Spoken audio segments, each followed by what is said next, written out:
Olá!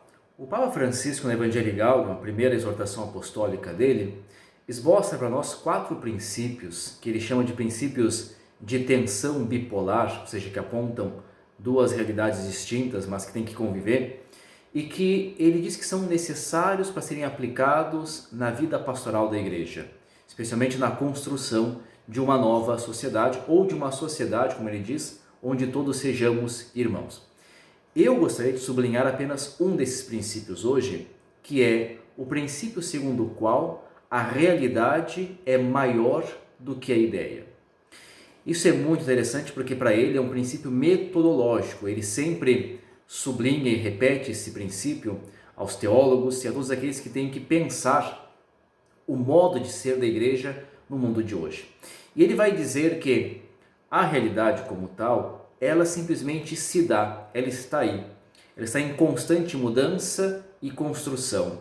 Mas ela é uma coisa que nós não podemos mudar. Ela se encontra como está, ela é. A ideia é a formulação que nós fazemos, ou seja, o modo como nós, a partir de conceitos, tentamos expressar exatamente a realidade. Nós, até o Concílio Vaticano II, por conta da nossa teologia escolástica, nós estávamos estabelecendo um pensamento teológico totalmente dedutivo a partir de conceitos que nós já vimos pré-estabelecidos. Então, nós não olhamos mais para a realidade.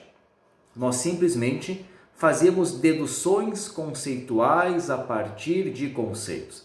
Francisco pede que nós mudemos a direção. Em comunhão com o quê? Com o concílio. Porque é o concílio que olha para a realidade e que procura propor a fé cristã, o seguimento de Jesus, ao homem moderno, ao homem de hoje. Então, quando nós falamos que a realidade, quando o Papa fala que a realidade é maior que a ideia, o que ele quer dizer com isso?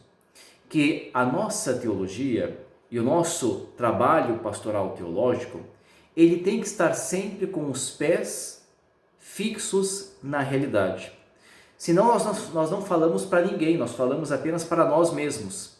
Ora, o Papa nos diz que uma teologia que separe realidade de ideia, o que ela gera?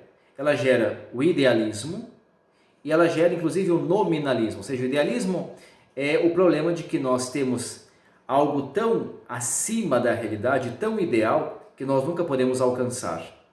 E o nominalismo é quando nós temos apenas nomes para as coisas, ou seja, nós estabelecemos como chamar as coisas, mas isso não desce ao chão de fábrica, por assim dizer. Isso não toma concretude na vida.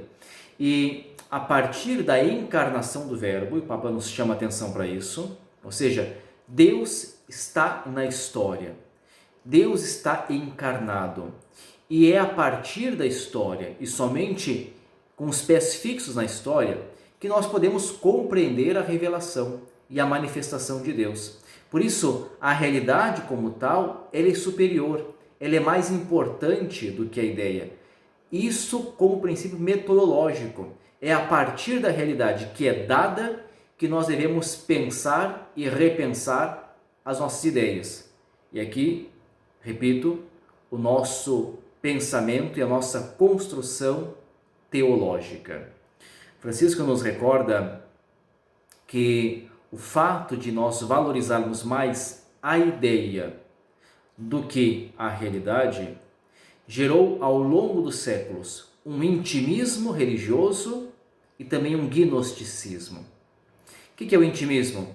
É essa visão religiosa onde a pessoa fixa a si mesma, quer dizer, o importante sou eu e Deus, a minha salvação, a preocupação com a minha alma, este intimismo religioso.